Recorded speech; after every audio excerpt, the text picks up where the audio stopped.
నగరంలోని బేడబుడగ జంగం కాలనీలో శ్రీ సీత సమేత రామలక్ష్మణ వీరాంజనేయ స్వామి వారి విగ్రహ ప్రతిష్ట మహోత్సవానికి సర్వం సిద్ధమైంది. కాలనీ ప్రజల ఆధ్వర్యంలో 2 రోజుల పాటు ఈ మహోత్సవాలను ఘనంగా నిర్వహించనున్నారు. ఏప్రిల్ 1వ తేదీ ఉదయం గణపతి పూజతో కార్యక్రమాలు ప్రారంభమయ్యాయి. అనంతరం పుణ్యాహవచనం, రక్షబంధనం, ప్రధాన కలశ స్థాపన, నవగ్రహ వాస్తు పూజలు, హోమాలు నిర్వహించి భక్తులకు తీర్థ ప్రసాదాలు అందజేశారు. రేపు ఉదయం 6 గంటల నుంచి 7 గంటల మధ్య విగ్రహ ప్రాణ ప్రతిష్ట కార్యక్రమం నిర్వహించనున్నారు. అదే రోజు ఉదయం శ్రీ సీతారాముల కళ్యాణం, మధ్యాహ్నం అన్నదాన కార్యక్రమం కూడా ఏర్పాటు చేశారు. భక్త మహాశైలు తెలియజేయమనగా మన కడప జిల్లాలో గ్రామంలో ప్రాంతంలో రామరాజుపల్లె గ్రామం అయినటువంటి ఈ బుడదంగాల కాలనీ వాస్తవ్యులు 10 సంవత్సరాల క్రితం నుంచి ఈ రామాలయము నిర్మించాలి అని ఎంతో దృక్పథంతో వాళ్ళు ఉన్నారు. పాపం భక్తి వినయ విధేయతలతో.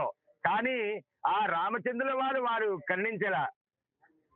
స్వరదత్తా ద్విగుణం పుణ్యం పరదత్తాత్ పహారణే సర్వనాశో భవిష్యతి అంటారు. స్వరం ఉన్నంత వరకు ఏదో ఒక దైవ కార్యక్రమం చేయించాలట.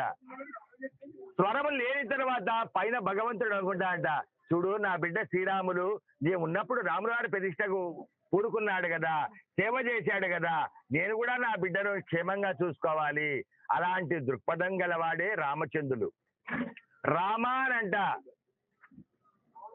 వశిష్ఠుడు రామా అని నామధేయం చేస్తే తల్లి కౌసల్య అందంట, గురువుగారు ఎందుకండి రామా అని పేరు పెట్టారంటే, అమ్మా రా అంటే రావణాసురుణ్ణి, మా అంటే మటుమాయం చేసేవాడే. అంటే రోజు చూడండి, రా అంటే నోరు తెరుస్తుంది, మా అంటే నోరు మూసుకుంటుంది. చేసిన పాపాలన్నీ బయటికి పోతాయి, ఇంకా రావు. ఈ గ్రామంలో సమిష్టి కృషితో వీళ్ళందరూ కృషి చేసి వెంకట సుబ్బయ్య గారు ఈ విగ్రహాలు దాతగా అతను ఈ గ్రామంకి ఇప్పిస్తున్నారు. అతనికి భక్తి వినయ విధేయులతో ఎంతో మంది కార్యక్రమాలు చేస్తారు. దేవతా కార్యక్రమం అంటే ఈ గ్రామం మీద ఆయన అభిమానముతో, రామచంద్రుడు ఎలాంటి అభిమానమో ఆ వెంకట సుబ్బయ్య గారికి కూడా అంత అభిమానం ఈ గ్రామం మీద.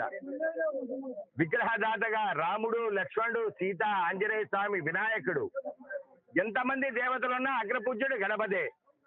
గణపతితో సహా విగ్రహాలు ఇప్పించారు. వారిని వారి కుటుంబాన్ని సంపూర్ణ ఆయురారోగ్యాలు ఆ రామచంద్రుల వారు ప్రసాదించాలని ఈ విలేకరులు కూడా వినయ విధేయతలతో ఈ ఎండాకాలమైన రాముని చేద్దాం, ఈ గ్రామాన్ని అభివృద్ధి చేద్దాం, ఈ గ్రామంలో వెలిసినటువంటి సీతారాముల దేవస్థానం ప్రతిష్ట రేపు ఉదయం కార్యక్రమం. రేపు విగ్రహ యంత్ర ప్రతిష్ట ముందు 6 గంటల 10 నిమిషాలు జరుగుతుంది.